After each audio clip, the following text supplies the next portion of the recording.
E chega aí, pessoal, hoje vamos analisar os resultados do quarto trimestre de 2024 dos bancos Santander e Bradesco. E depois de tempos difíceis dos bancos por causa do caso Americanas, eles vêm mostrando recuperação, mas será que essa melhoria ela é sustentável? E no vídeo de hoje vamos ver os números, analisar a qualidade da carteira de crédito e ver o que esperar para 2025. Então já deixa seu like, se inscreve no canal e bora pro vídeo. E começando aqui pelo Banco Santander, vamos para os principais destaques do quarto trimestre de 2024. Começando aqui pelo lucro do banco, nós vemos que o Santander lucrou 3,9 bilhões. E se a gente for pegar o que era esperado pelo mercado, nós vemos que ficava na faixa dos 3,6 bilhões. Ou seja, o Santander acabou entregando um lucro acima da expectativa do mercado. E veja que esse lucro foi 5,2% maior do que o trimestre anterior e 74,9% maior do que o mesmo trimestre do ano passado. E outro ponto interessante é o crescimento no seu ROI, que ficou na faixa dos 17,6%, o que foi 0,6% maior do que o terceiro trimestre de 2024 e 5,3% maior do que o mesmo trimestre do ano passado. E se nós observarmos, vamos perceber que tri após tri, o Santander vem melhorando as suas margens. E vejam aqui que sua margem financeira teve um aumento de 5% de um tri para o outro e 16% de um ano para o outro.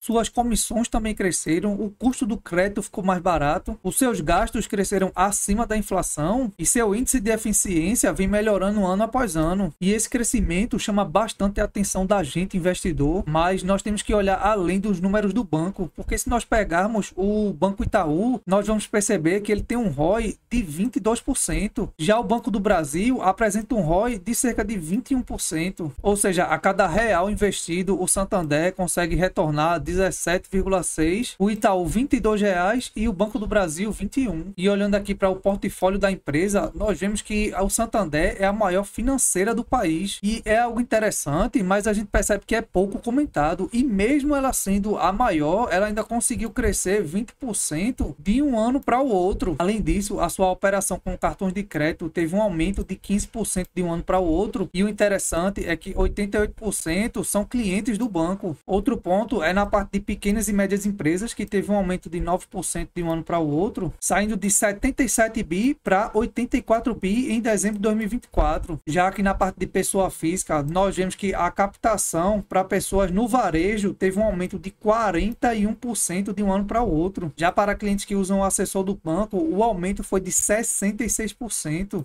onde a captação líquida média por assessor ficou de 16 milhões. Então esse daqui foi um dos segmentos que o Santander teve um fortíssimo crescimento. E se nós pegarmos aqui a carteira de crédito do banco, nós vemos que ele é muito focado em pessoa física, sendo que o grande crescimento do banco ficou aqui para essa parte de cartão de crédito, com um crescimento de 10,3%. E percebam que se a gente pegar toda essa parte aqui de empresas, contando as pequenas e médias e as grandes empresas, esses dois segmentos não chegam nem perto dos investimentos de pessoa física. Isso aqui é algo que faz eu não gostar tanto do Santander, porque ele é extremamente focado em pessoa física e em cenários de juros elevados é muito fácil o endividamento ficar alto e, como consequência disso, as provisões tendem a crescer, impactando os dividendos para nós acionistas. Então, para quem é acionista do Santander, tem que ficar acompanhando constantemente a sua inadimplência, porque isso afeta diretamente o lucro do banco. E se a gente for olhar aqui para as receitas do banco, nós vamos perceber que houve um aumento de 16% do quarto trimestre de 2023 para o quarto trimestre de 2024, porém, vejam onde o Santander está crescendo. Percebam nessa tabela aqui da direita todas as operações que geram dinheiro para o banco e vejam que o banco ele é forte em cartão de crédito e conta corrente, tendo um aumento de 18,8% para os cartões e 9,2% para a conta corrente. Já para operações que têm um retorno maior, como os seguros, o banco cresceu apenas 2,6%. Mas olhando aqui no total, nós percebemos que o Santander teve uma receita de 5,5 milhões, o que teve um aumento de 10,1%. Então, tanto aqui nas receitas de prestação de serviço, como nas receitas que envolvem juros, o Santander teve um grande aumento. E como eu havia falado anteriormente, um ponto que a gente tem que estar sempre acompanhando é a inadimplência, onde percebam que as provisões para devedores duvidosos está bastante controlada e, inclusive, teve uma redução de um trimestre para o outro. Percebam que tri após tri, ela vem reduzindo aos poucos,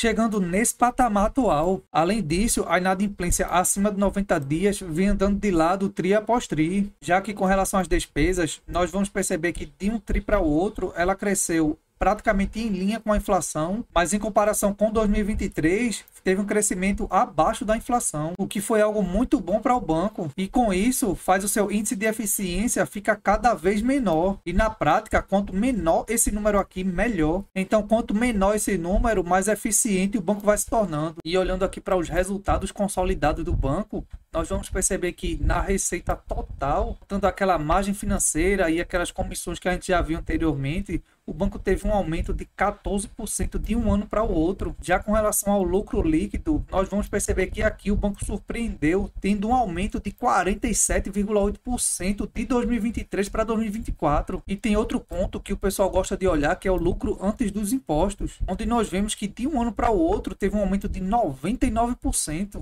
E agora o próximo objetivo do Santander é mirar um ROI na faixa dos 20% para se aproximar do Banco do Brasil e do Itaú. E passando agora para os resultados do quarto trimestre do Banco Bradesco, e aqui a gente vai ver que o Bradesco é um daqueles bancos tão baratos que não dá para a gente não ficar de olho nele. E olhando aqui um resumo da rentabilidade do Bradesco, nós vemos que o seu lucro líquido ficou em 5,4 bilhões, isso referente ao quarto trimestre de 2024, o que representou um aumento de 87% do mesmo trimestre de 2023. Já com relação ao lucro de 2024, perceba que ficou em 19,6 bilhões, sendo que o esperado pelo mercado era na faixa dos 18 bi. Isso aqui representou um aumento de 20% de um ano para o outro. E depois de ter passado por um período complicado, esse crescimento pode indicar que o banco está virando o jogo. Só que aqui a gente já vê um ponto negativo para o Bradesco, que é com relação ao seu ROI, que ficou em 12,7%. E como a gente viu anteriormente, o Santander vem apresentando ROI de 17%, o Banco do Brasil de 20%, o Itaú de 22%. Então o que a gente vê é que o Bradesco ainda não está nos níveis dos seus concorrentes. Já com relação aqui às suas receitas, nós percebemos que o Bradesco tem 3 segmentos, onde a primeira é a sua margem financeira, que são operações que envolvem juros, a segunda é a receita de prestação de serviços, e a terceira, que essa daqui é a galinha dos ovos de ouro do Bradesco, que é a Bradesco Seguros, onde a gente vai ver que somente aqui tem uma parcela de praticamente 50% dos lucros do Bradesco. E aqui a gente pode ver que em todas as operações o Bradesco vem apresentando um aumento nas suas receitas. Inclusive, esse aumento vem refletindo tri após tri. Já que com relação à carteira de crédito, veja que o Bradesco alcançou um valor de 981 bilhões, o que rendeu um aumento de 11,9% de um ano para o outro e 4% do último trimestre e 4% do terceiro tri de 2024. E um ponto não tão bom aqui para o Bradesco é que, no geral, essas pequenas e médias empresas e pessoas físicas, como eu disse também para o Santander, é que aqui a inadimplência tende a ser maior do que para as grandes empresas. Porque se a gente for observar, o risco maior é de uma pessoa ficar sem pagar o seu cartão de crédito ou sem pagar o seu empréstimo pessoal, assim como uma empresa de pequeno porte fechar, do que uma empresa de grande porte não honrar suas dívidas. Então a gente percebe que o Bradesco teve um crescimento de 28% em micro, pequenas e médias empresas e 13% em pessoas físicas. Já com relação às grandes empresas, o crescimento foi de apenas 2,5%. E continuando aqui na carteira de crédito, nós vimos que ela é bem dividida entre pessoas físicas e pessoas jurídicas, sendo que 414 bilhões estão destinadas para pessoas físicas e 567 bi para pessoas jurídicas. Com relação à carteira de crédito, o Bradesco foi um dos bancos que tiveram um maior aumento nesse ponto. E olhando aqui em particular para pessoas físicas, nós vemos que existem créditos mais seguros e créditos mais arriscados para a empresa, como por exemplo o crédito imobiliário e o crédito consignado são créditos mais seguros para quem está emprestando, porque o imobiliário, você tem um imóvel ali como garantia e o consignado é descontado diretamente na folha. Já o crédito pessoal, que é um crédito um pouco mais arriscado, que é um crédito onde o cliente tem que estar depositando o dinheiro na conta do Bradesco para ser debitado, percebam que teve um aumento de um ano para o outro de 24,8%. E se a gente olhar aqui para a inadimplência acima de 90 dias, o que eu falei anteriormente sobre o risco do crédito oferecido pelo Bradesco, a gente consegue observar aqui que, com relação a pessoas físicas, é o grupo mais inadimplente, ficando em 5,1%. Já micro, pequenas e médias empresas vem logo em seguida com 4,4%. E como a gente viu antes, o Bradesco vem aumentando bastante o seu crédito para esse tipo de público, que acaba sendo uma parcela mais propícia a não honrar suas dívidas. Já que com as grandes empresas, percebam que a inadimplência fica em 0,1%.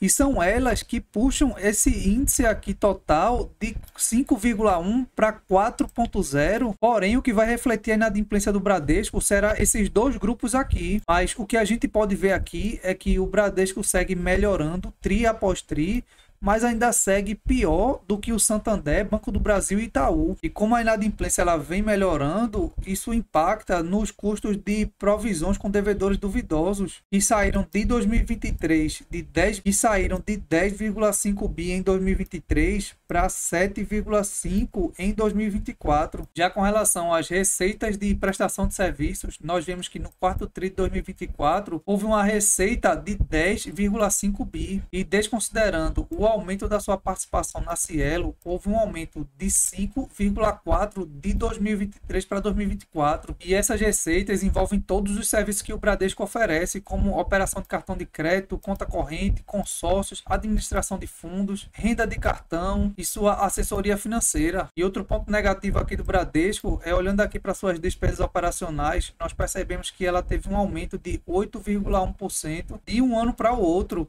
Mas se a gente for considerar sua participação na Cielo, o aumento foi de 9,3%, o que ficou praticamente o dobro da inflação. Mas o que a gente vem acompanhando é que o Bradesco vem periodicamente diminuindo a sua quantidade de agências e de postos de atendimento, que pode impactar no futuro de forma positiva essas despesas operacionais. Então, somente em 2024 houve uma redução de 1.385 pontos de atendimento, mas mesmo assim o Bradesco ainda conseguiu uma captação positiva de clientes de 2,1 milhões. E aqui para nós, hoje a gente consegue praticamente resolver tudo de forma digital. E aqui é onde é considerado a galinha dos ovos de ouro do Bradesco, que é só a parte de seguros, previdência e capitalização. Ou seja, aqui nós estamos falando da Bradesco Seguros, que teve um lucro de 9,1 bi em 2024. E essa, por incrível que pareça, foi a seguradora que mais lucrou no ano de 2024. E além disso, olhando aqui para o seu ROI, ele fica na faixa dos 25%. Então essa daqui é definitivamente a melhor operação do Banco Bradesco, onde essa é a operação mais rentável e lucrativa do banco. E se a gente for observar a operação de seguro, nós vamos perceber que o resultado operacional, que é a parte que a seguradora ganha com a venda do seguro, com as suas operações efetivas, ficou em 3,3 milhões. Já os resultados financeiros, que é proveniente dos juros do caixa da empresa, ficou em quase 3 milhões. E a expectativa do mercado, inclusive do banco, é que esses dois pontos aqui possam crescer ainda mais. Já com relação aos proventos, nós vimos que de 2023 para 2024 o Bradesco praticamente ficou ali de lado, mas no contexto geral ele tende a ir aumentando ano após ano. E aqui outro ponto interessante é que o Bradesco já divulgou o seu guidance para 2025, que são as projeções para esse ano, e a gente vê que ele projeta um aumento na sua carteira de crédito de 4 a 8%, um aumento da sua margem financeira líquida para 37 a 41 bi. E se a gente pegar os números de 2024, nós vamos ver que ficou em 34 bilhões. Já as receitas de prestação de serviço, um aumento de 4 a 8%, as despesas operacionais de 5 a 9% e os resultados das suas operações de seguro, um aumento de 6 a 10%. Então, se o banco atingir essas previsões, nós vamos ver o banco tendo mais um bom resultado, atingindo recordes de lucros, recordes de receitas,